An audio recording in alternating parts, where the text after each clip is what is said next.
Welcome to the Dusty Muffins, where menopause meets sisterhood and strength. We're three menopause specialists coming together to laugh, share, and empower you through the wild ride of menopause and perimenopause. Whether you're curious, confused, or just looking for real talk, you're in the right place. We're here to answer your burning questions, educate, and advocate, all with a dash of humor and a lot of heart. So pull up your chair and join the conversation. Before we dive in, please remember, while we're doctors, we're not your doctors. This podcast is for educational purposes only and is not a substitute for medical advice. We encourage you to partner with your own medical clinician to address your unique health needs. This is the Dusty Muffins.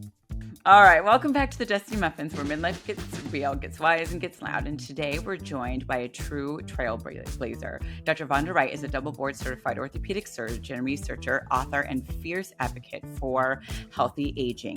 She coined the term menopause to describe hormonal and physical transformation of midlife, and her new book, Unbroken, helps women stay strong in body, mind, and purpose. So thanks so much, among all of the other things that she does.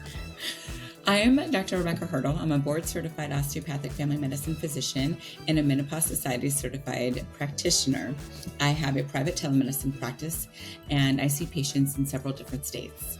I am Dr. Aoife O'Sullivan, a board-certified family physician and Menopause Society certified practitioner, and I see patients through my telemedicine practice here in Oregon and Washington. I'm Dr.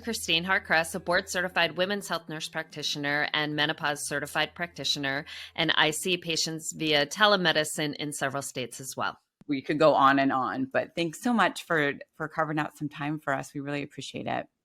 No, it's my pleasure. I know. We've been talking about this, and, we share that nurse connection, you and I. We do. So, I've known oncology nurses and I have known orthopedic surgeons. It seems like very different personalities. So how does an oncology nurse decide to become an orthopedic surgeon? What is that story? I can tell you my whole path, but I think oncology nurses are badass, right? We're cannulating portals with needles the size of a rocket, right? Yeah. I once cannulated a portal in the brain. True. I mean, that is no joke, sticking chemo into somebody's brain through a needle. So I think oncology nurses are badass. I also think orthopedic surgeons in general are badass. So Oh, you know what? You guys probably have a really nice audience. I just swore. No, we don't. We're explicit for a reason. We have a great audience. We love cursing. Yes. Oh, yes. You do? Because actually your name is Dusty Muffin, isn't it? So I got correct. Yeah. So I think both professions, not unlike other professions. I mean, I can think a lot of them require a certain amount of self-belief.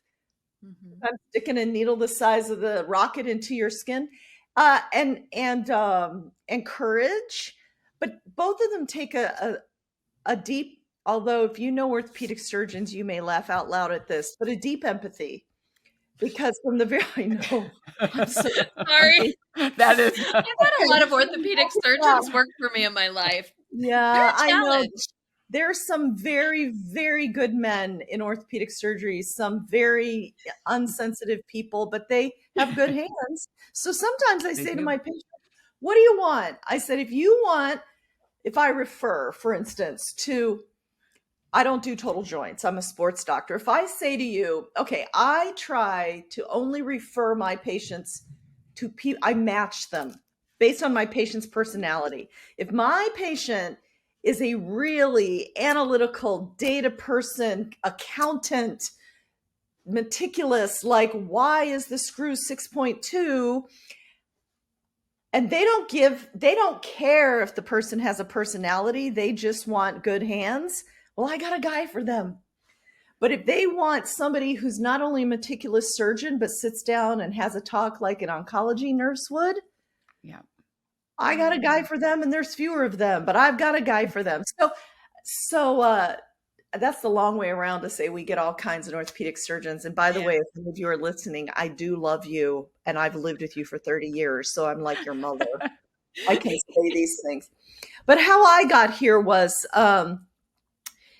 I'm going to age myself here. In 1989, y'all weren't even born then, when I got out of college.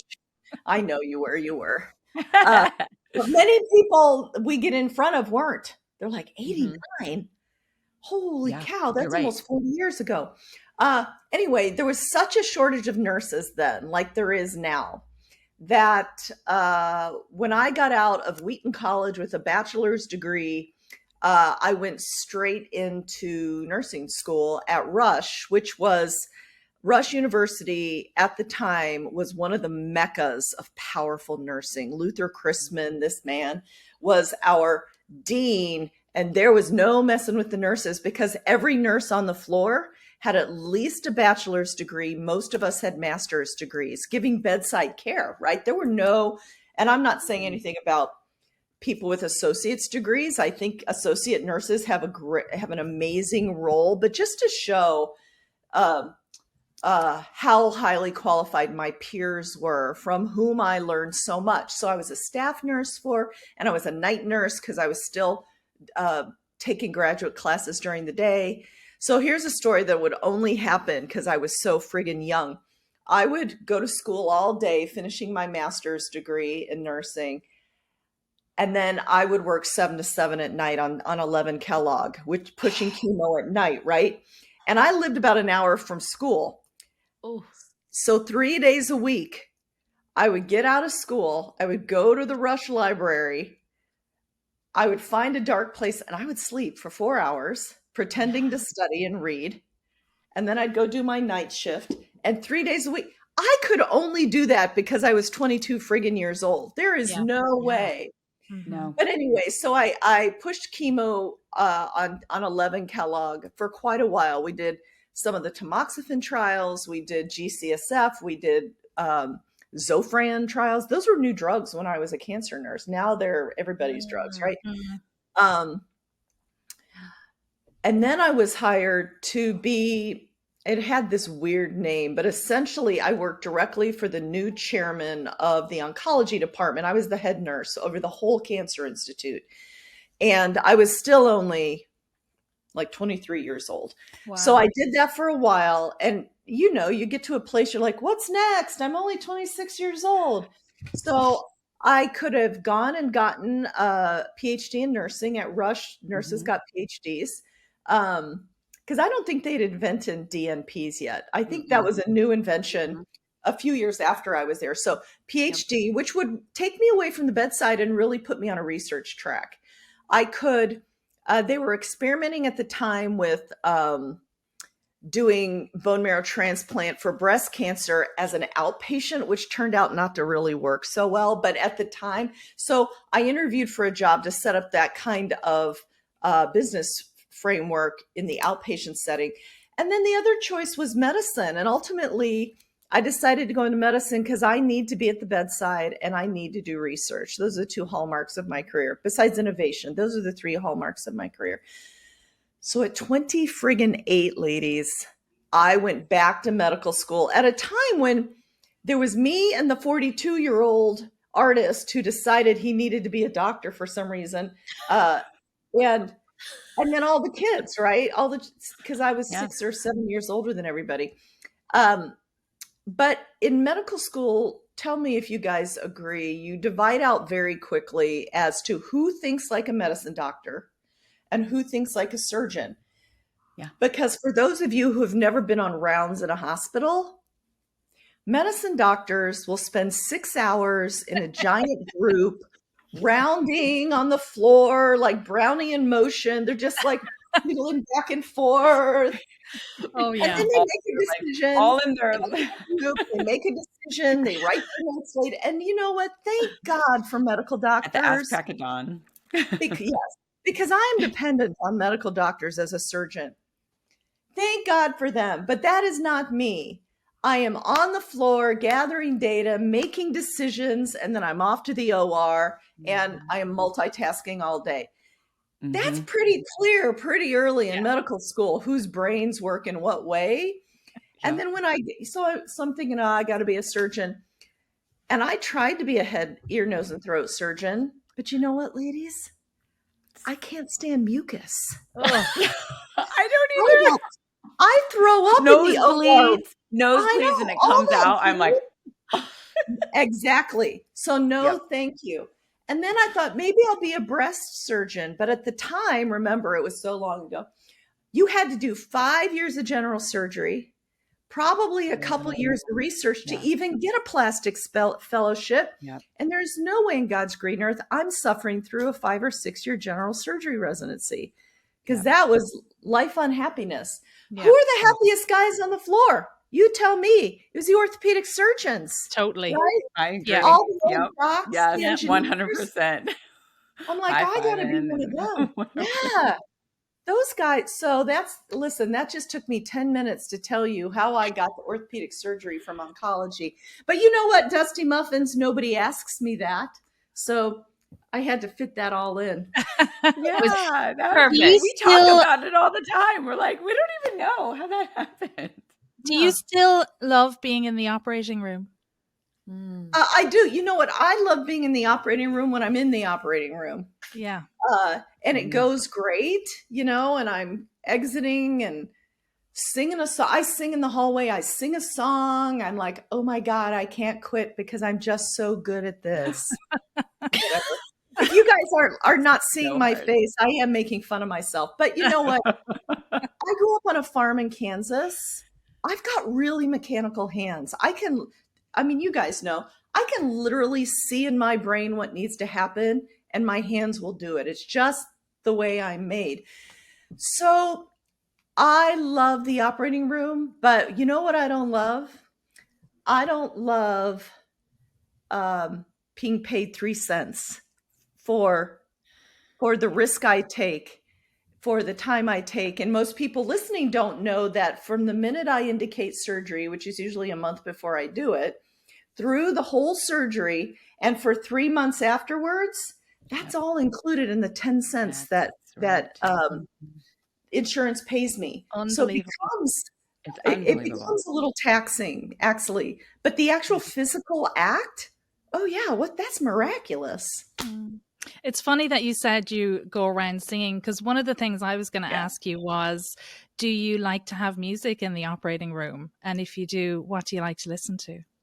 I do like music. There are critical times in every operation when no matter what's playing on the radio, like you don't even hear it, because, in anybody who's been in a proceduralist, or it's like deep work or studying, I kind of get in this flow state where everybody's doing everything around me, like the circulator circulating, anesthesia's doing whatever they do back there behind the curtain, my assistant, and I don't really hear or see any of it when it's a really critical time in the case, and you're in. And other than that, we can talk about, I'm going to tell a secret. Don't you tell any of the other orthopods. I've done this for 30 years. But,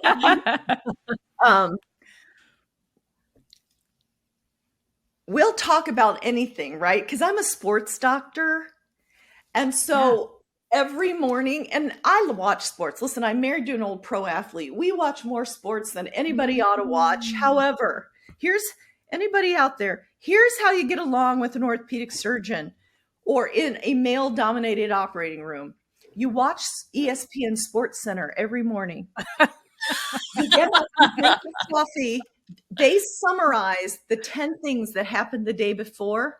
And all you got to do to keep these boys talking so you can do your friggin' work is to memorize a few of these things. You're like, oh my God, did you see that kick off the 54-yard line? It was going to go wide right, but it went. And that's it. All you got to do, you got 2 sentences. Oh my God. Yeah. So that's what, don't tell anybody. But we won't tell anyone. I love it. But what I listen to in the OR, I have this whole weirdo playlist that most people don't like. So when I started at this new hospital that I was at, a very nice circulating nurse named Tony, who's a veteran. He used to jump out of airplanes. I mean, this man, he said, what do you want to listen to? And I'm like, God, today I want to listen to Johnny Cash. Do you know, for the next whole year, my other poor OR staff was we all had to listen to Johnny Cash for a whole year. Like every song that is now inappropriate due to a variety of reasons. So, isn't that funny? Oh, but I usually let my staff choose. So I have so I am no longer in academia where I would have fellows and residents, right? Yeah. Now I'm in a private practice where I have the same first assist every time I operate. And oh my God, he barely needs me. He is brilliant with his hands. I'm thankful for him. Don't worry, my patients. I still operate. He just assists me because many surgeries take multiple people. Mm-hmm. But we're listening to something that he's chosen. And I see him out of the corner of my eye going like this. He's like this. And I'm working away. And I'm thinking to myself, Dalton thinks I'm doing a really good job. He's like, oh, I'm such a good surgeon. And then I look at him because I stopped working. He's still doing. Oh, Dalton, is this because I'm a good surgeon, or is this because you're catching the beat of this music? Yeah. Don't you know this man was dancing in my OR, and I thought he was complimenting me because I'm just that egotistical. Oh, he cracks me up. So now every time I see him, I give him a hard time about it. He was feeling it. Gosh. He was, but he's doing this, trying to be subtle, and I'm like, yeah, that's a good surgery.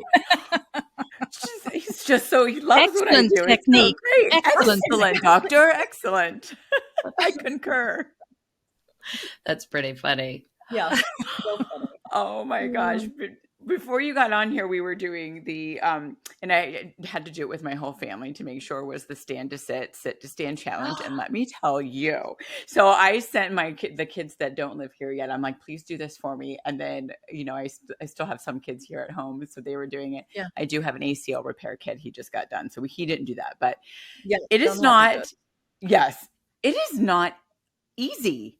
And I was like, that's every day for me now.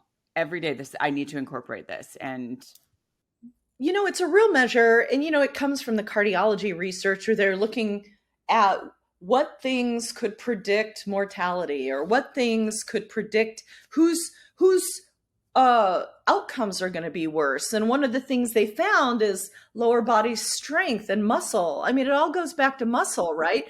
So I'm going to tell you how social media has reacted to that and the push-up test. But the reason to do the sit and stand test is not because I necessarily care whether you can do this wacko thing, but it is a real measure of your lower body strength, because when you find yourself on the floor for whatever reason, you need to be able to get up. And it's okay to put your knee down and it's okay to put your hand down. But I had one woman respond. She had to do a full flip over onto her belly, get up in downward facing dog, and she still could not get up. And that is not a judgment. That is an observation that we need to get stronger to be independent. And so, you know, but that's interesting to me. What's interesting to me is the reactions I get from people and what I have learned about human psychology and the state of midlife women from their comments on the internet. Here's what I've learned. Between that test and don't let me forget to comment on the Peter Attia caveat to this. Don't let me. Okay. This test, the sit and rise test and the push-up test, which was just me making a comment to Mel Robbins that went viral all over the world. Mm-hmm. Yeah. That most of us went and checked to see if we could still do it. 100%. Right? Yeah. Yes. Because you guys know there are patients who can't move themselves from one gurney to the next, right? Mm-hmm. It's dangerous. Dangerous.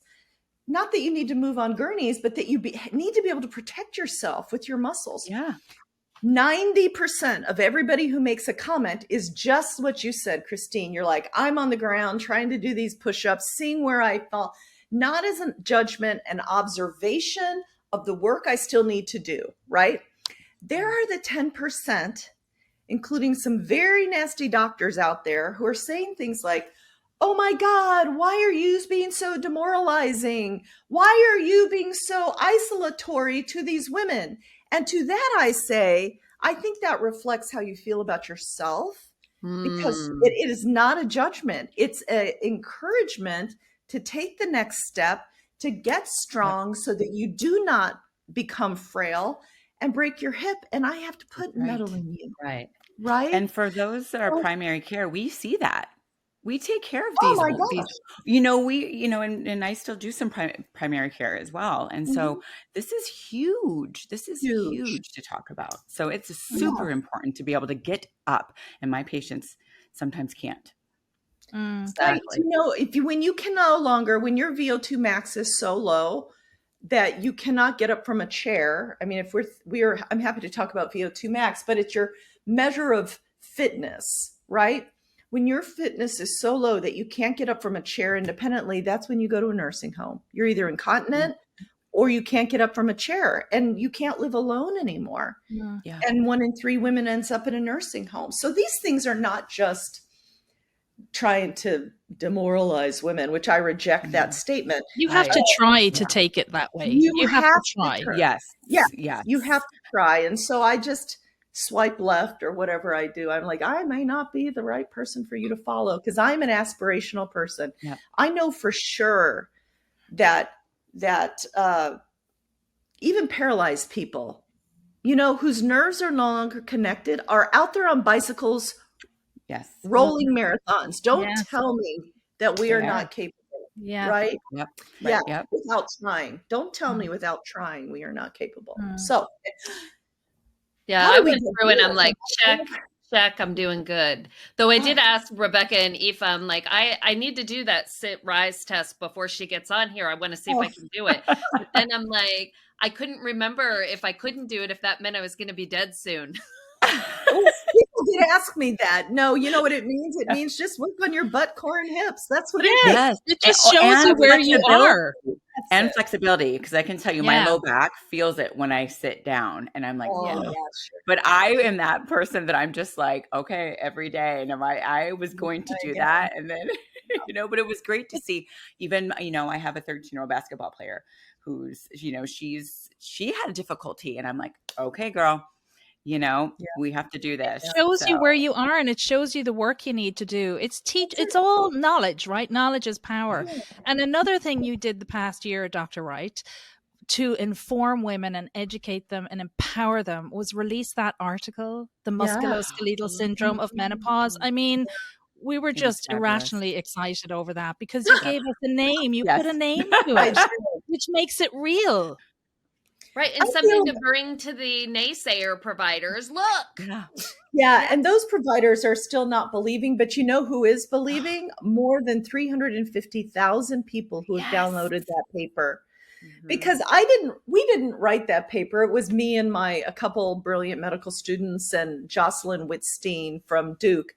We didn't write that paper understanding that was the first and final paper ever that was needed.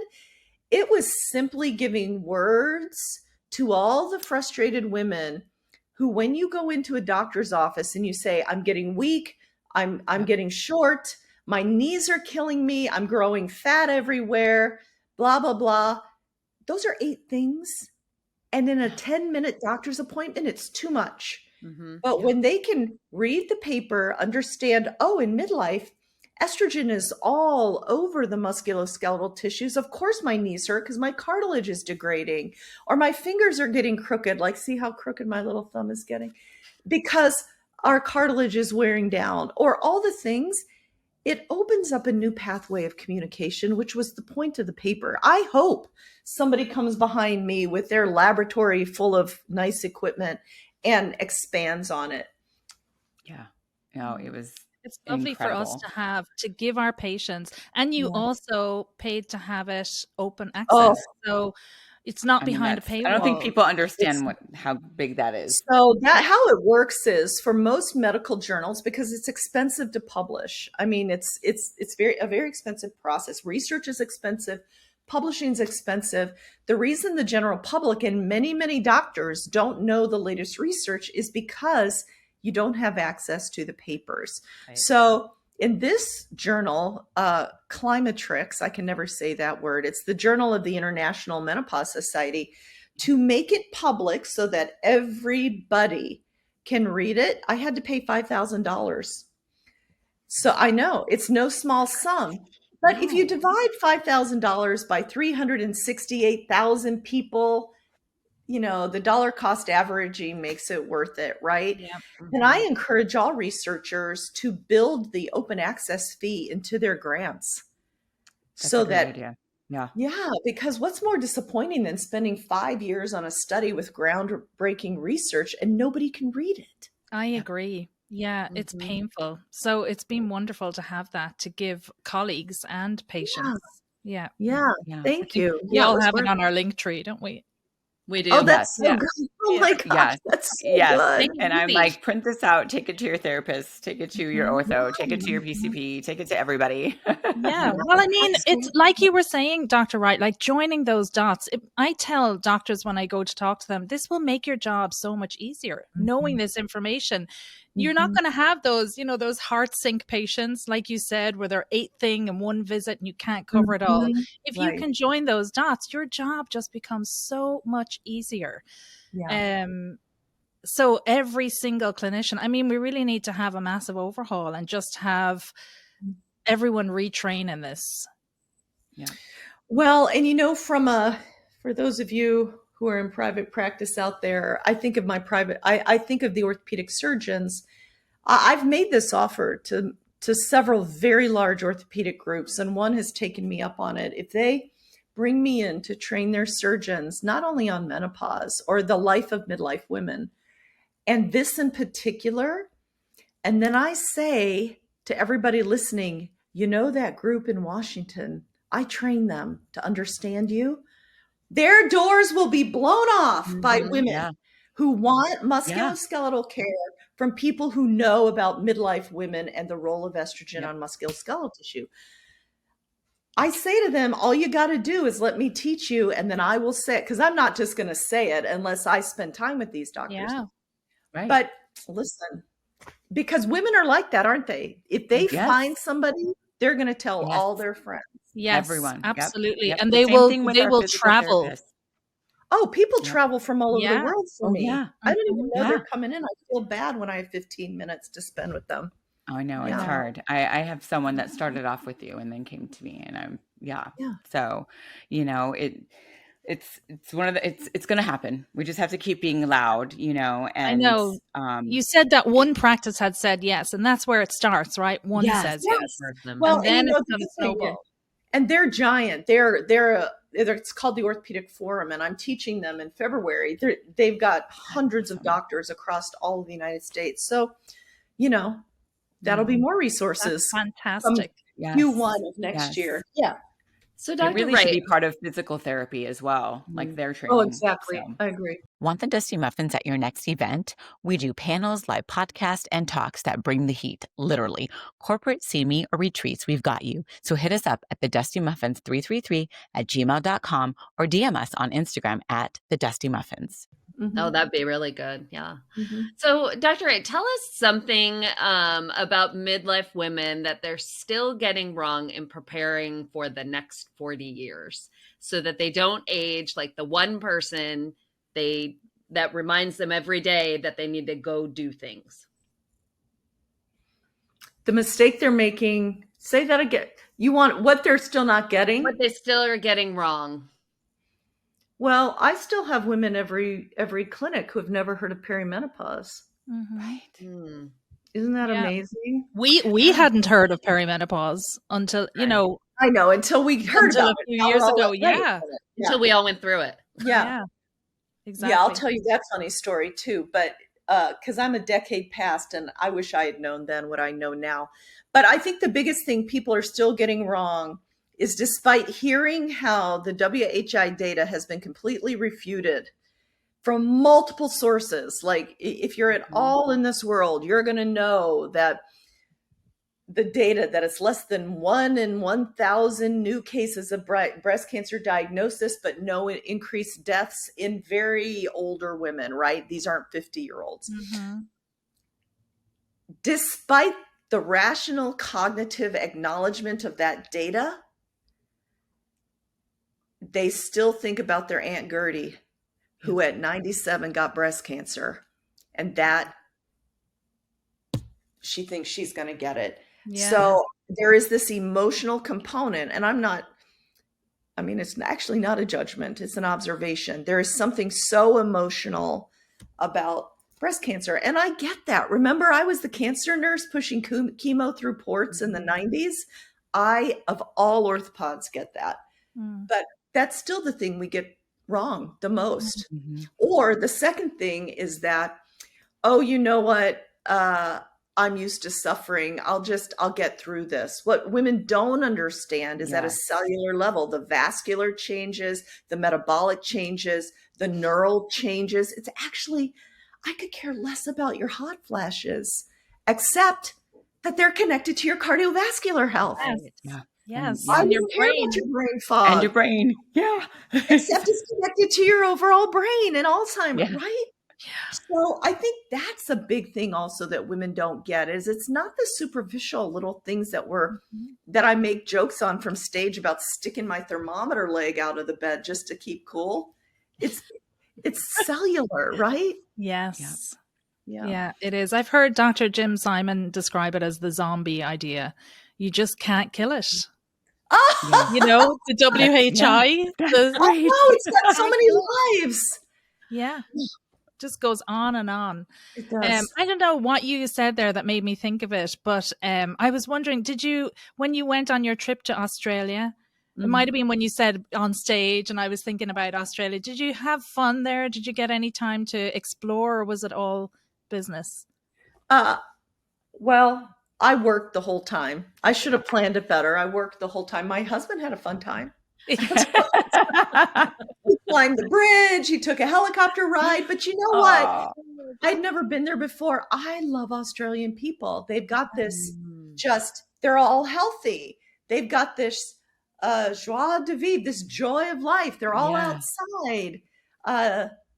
So we're going to go back. But you know what really kept me from having the best possible time? I was devastated by this jet lag. Who knew? Oh, yeah. Yes.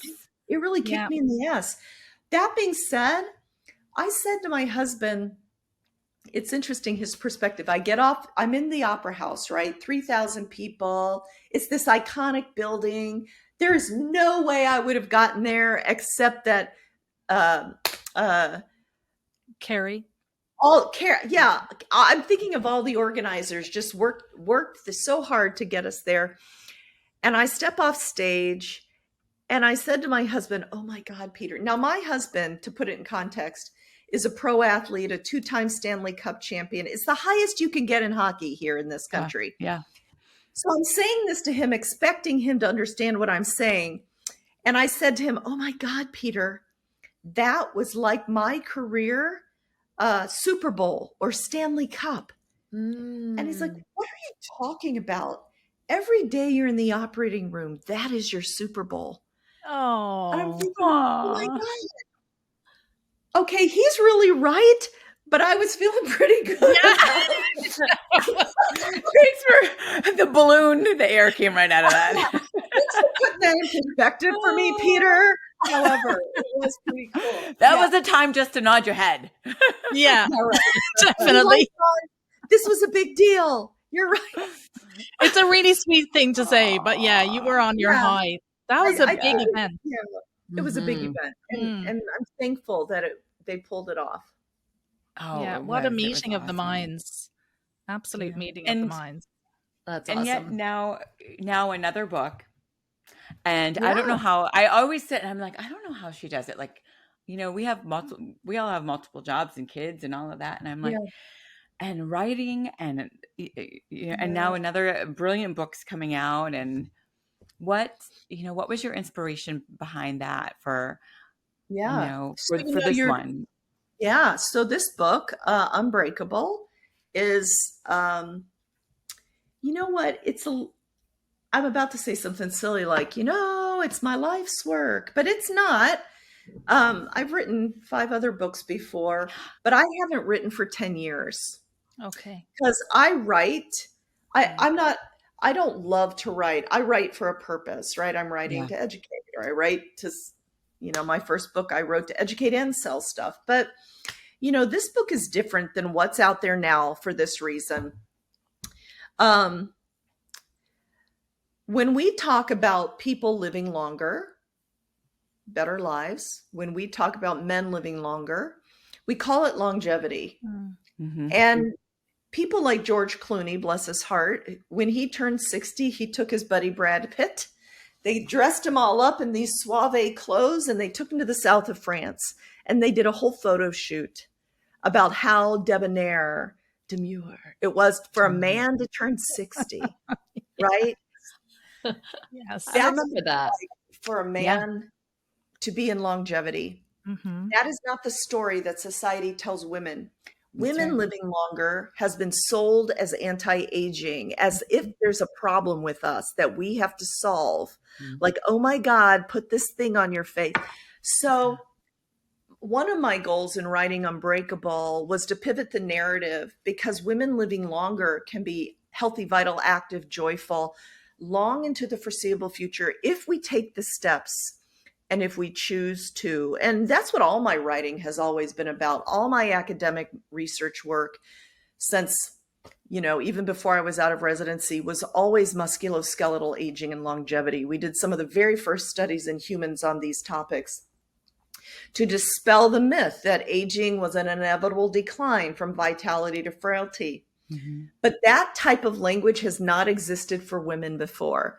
So I think being part of, the menopause and being privileged to have this community, interestingly, that I've never had before, a professional community made up of OBs and nurses and a variety. Yeah. I mean, it's amazing. You would think it'd be orthopedics, but it's OB. I think the menopause has done a tremendous job writing books about menopause. And every book that's out about menopause, including the very latest ones being produced even now, have one chapter on what comes next, lifestyle, because they're just trying to educate the public on, oh my God, what is happening to you? What is this chaos? Yeah. So this is the first book that says, and now this. Because my book has 14 chapters. It has one chapter on menopause, and the rest is all about Oh my gosh. prepare for midlife, both body and mind. I have 3 chapters on mindset, on resilience. I became a certified hardiness and resilience coach during COVID, and there's reasons behind that. But so this book is not just another exercise book. There is exercise prescription in it, but there's hard work on our mental attitude to pivot, to look to the future with hope and vitality, right? So it is the first book, I say, about longevity for women, because I take the time to explain to people, this is why we age. This is the science of aging. We talk about senescence and mitochondrial dysfunction and stem cells, because women are smart enough to absorb this and then apply the activities they're doing to the why. And I call the hallmarks of aging, the time bombs of aging, and what we're doing with our lifestyle and our choices is building shields against the inevitable time bombs of aging. We can slow down biology by the choices we make every single day. And so this book is very hopeful, very aspirational. And it is exercise prescription, and it is mental health, and it is 20 recipes that I had my sports nutritionist write for us, right? It's a lot of things, but I'm proud of it because it's the first in its category. I'm sure there will be many more books on female longevity, but right now the longevity books are written by the longevity bros, as we like to say. Yes. All the people you know of, they've done a great job, but it's all written from the male perspective. Yeah. And if it's been 10 years since your last book, I would imagine even some of your ideas have changed over the last 10 years. Or beliefs. I'm glad you said that. I'm glad you said that. Well, the caveat. I did write a book 2 years ago, but it was a textbook. It's called How to Raise a Healthy Youth Athlete. It's more orthopedics than anything. But this genre of book, it's been 10 years.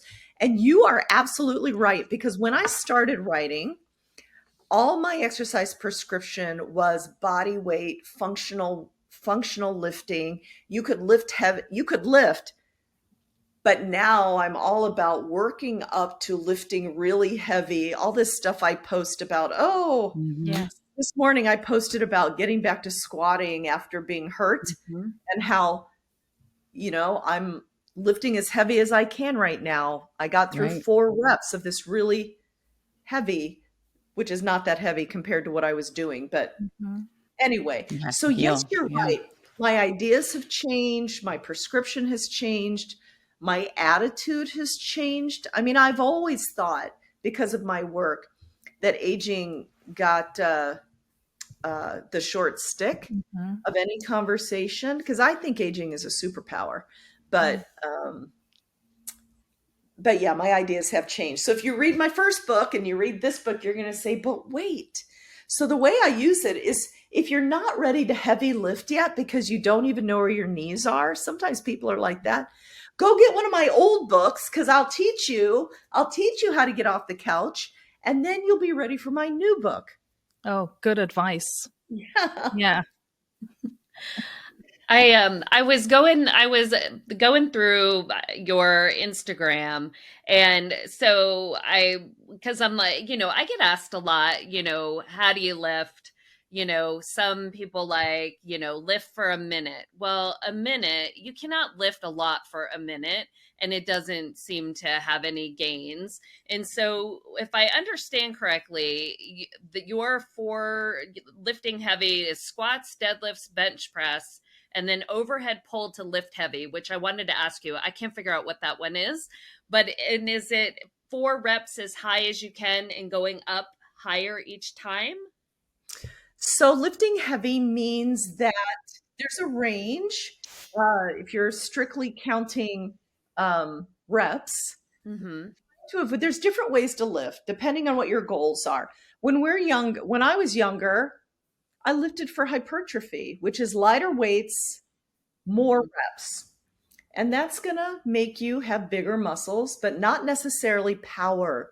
I am lifting for longevity and power. I am going to lift my suitcase myself if I want to. I am going to get up off the floor. I'm going to do anything. I'm going to walk at a brisk pace. That all takes power. So if you're lifting for hypertrophy, you go right ahead. Lift your light weights a lot of times. You're going to get hypertrophy and endurance.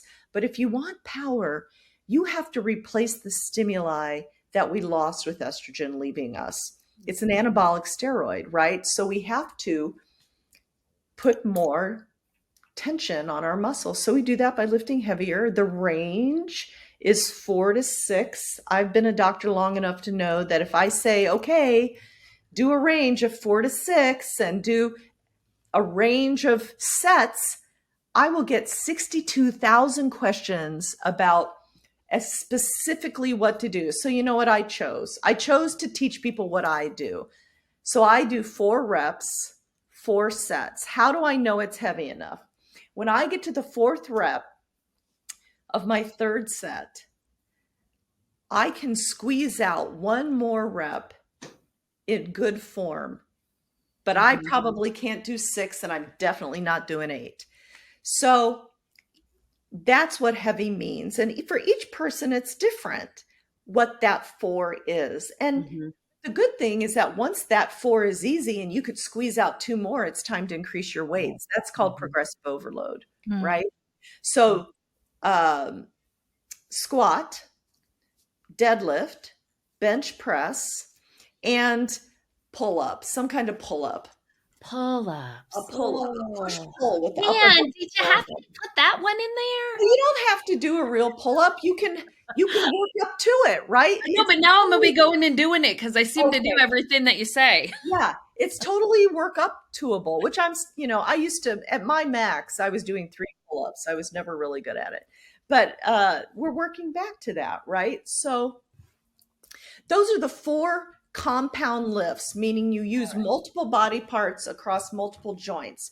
To support that, you can do, and you should do, single muscle lifts. So to support my bench press, I still do biceps, triceps, lats, delts, pull downs, rows, but I do 8 reps, 4 sets, a little lighter, a few more reps, because they're single muscle. And you know what this is?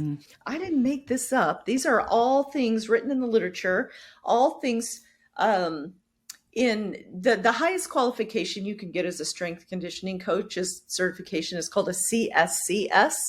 And so my office happens to be in this Taj Mahal pro gym. And so when I came back to lifting, my strength conditioning coach, I said to him, I need to power lift and I need to do it this way. And he's like, okay, I'll teach you how to do that. And so, yeah, I didn't make it up, but it is the way I do it. You made it clear. It's nice and clear what we have to do. Yeah. And you know, and I'm not married to 4 reps, 4 sets, but it is easy to remember, isn't it? Yes, it is. And and it doesn't take you hours, right? That was always my thing. Like, I cannot get up. I work out in the morning. I need something that's, you know, fairly quick, that is going to make a difference. It's going to make me stronger. And then I got to get up, I get ready for work, get my kids to school, you know, all of the things. That long. And I do feel like for some, you know, and I don't know what your thought is on that, you know, for me, I've had to lift full body, whereas I never used to have to do that before. But after probably 43, 44, I needed to do, and maybe one day I would still focus more on lower body, but I couldn't just do arms and back one day and arms, which is what I used to do. I had to work everything because I saw that muscle decline. It's crazy, you know? And so the big thing is just making sure that we're getting everyone moving. Yeah. I presume you've probably read 100,000 articles writing your book, but other than medical journal articles, do you enjoy reading anything else? Any particular books? A good murder? No, I don't like fiction. I don't read. The only fiction I would ever read is like a historical fiction, so it seems true, even if it's not. So if I'm Outlander, then Outlander, hot Scottish guy. No, isn't that a TV show? I might have seen him on TV. There's a lot of books as well. Yeah, or Bridgerton, which is this Netflix series about naked people dressing up in period costumes. Historical fiction. That's basically what that is: naked people who put clothes on once in a while. But but if I am going to read, which I don't do very often, just for pleasure, it's biographies. Oh yeah, because I can learn a lot of things. But do you know why I don't read fiction? It's because I was in training so long that I will skim through a whole paragraph to get to the point. And in fiction, you're supposed 100%. to enjoy the color of the flowers and the breeze. Like, really? Who's coming and what are they going to do? Yes, well, I'm the same way. I'm like, I don't want to do that. Right. Oh, yeah. Get all the way down to that summary, please. You know how geeky I am? I didn't bring it on this trip. But there's this fascinating textbook called Osteosarcopenia. I'm just devouring this. It's a research book. It's, you know, it's not unlike Estrogen Matters. You know, for me, that's like pleasure. I mean, that's weird and geeky. Yeah. Yes. Oh, you're talking to the right our people. Podcast, We're so right. geek. Yes. Yeah. Every day we're like, what article did you read? Which podcast did you listen to? Did you know? Yeah. It's something every day. Every day. So So your book launches on the 26th of August, and then August tours, and what's your fall looking like? Yeah, you know, it's shaping up to be very busy. This book was supposed to be out in December, which I was never that happy about. I'm like, December? Who's buying a book in December? But once they got the manuscript and realized that it was the first book on female longevity and it was really needed, they moved it up to August. So I'm like scrambling. So I'll be in New York doing different city as people do, book tour as they do. Every Tuesday, if anybody's listening that is on Instagram, I do something special called Unbreakable Tuesday, just as a special nod to this book. Last week I made a PDF called 40-ish, Everything I Know Now That I Wish I Had Known Then. Hold on. anybody who signed it. Uh-huh. Oh, did you get it? Yeah. I call it the critical decade. I told you we're nerdy. This is what we do. love I was that. like, this is great. Yeah. I wish I had known all that, because when I was in my mid-40s and I just had my geriatric child, thanks, OB. I have one of those. Yeah. I'll tell you, my perimenopause, I was flying. I was doing so great. I was all the sports things I was supposed to be, head doctor of this and that. And then I was one of those girls who, I was an athlete. I never really had regular periods. It's good that my bones actually survived that trauma of no. So I finally got to like 46, 47, 48, and my periods were not only regular, but they were like a flood. And do you know what I thought? I did not recognize that, along with the sleeplessness and the brain fog and all the things, heart palpitations that I went to my cardiologist to make sure I wasn't dying, brain fog. I started looking up the symptoms of Alzheimer's. I literally said to myself, doctors, ladies, oh my God, I'm finally a real woman. I'm having cyclical cycles. Nobody told me, and I didn't know that was part of perimenopause. Yeah. I'm so proud of myself for actually having. It's pathetic. So, and then I was also one of these people that, because I exercise so much, that I could always, if I gain 5 pounds, I'm like, I'm just going to run a little more this week. Yep. And then I started gaining weight. Yeah. And I thought, you know what? I'm pretty busy right now. I'll get to that. It's different this time, ladies. It is 100%. Yeah. So I put out that critical decade because I feel a real urgency for the 35 to 45-year-olds to get the proverbial health shit together. It can be so much better for you than it was for me and us that have lived through that. Yeah. Yes. 100%. Again, I think some of them are starting. I think some of them are starting. I think some of them we're starting to see, because they're starting to get the longevity. And I think as physicians, we're trying to figure that. I think we do it without without realizing that's what we're trying to do is lifestyle and longevity and prevention. And because that's really what we want to do in medicine, but they have to, this is important. I read this and I was like, this is fantastic. Oh, good. Yeah. Good. Yeah. Another tool in the tool belt. It's fantastic. Yeah. To send to patients.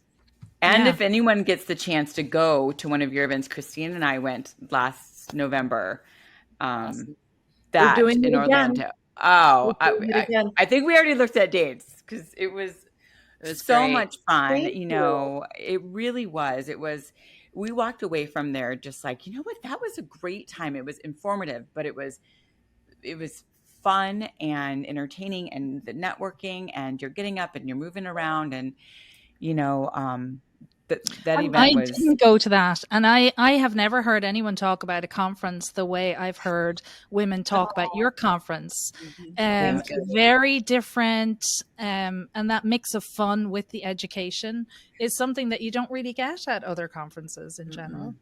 Well, I'm happy to see all the women's conferences spring up, but I think what's special about the way that and I've been doing that since 2012, is I call the format November 14th and 15th, people in Orlando, it's happening again. Keep your eye out.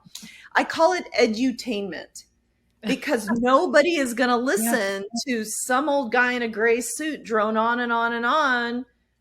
But what they will listen to is some of the best speakers in the country present their data in a dynamic, entertaining way. Not everybody has to carry their femur around or jump up and down like I do. I mean, there were some very sophisticated talks, and yet they were entertaining.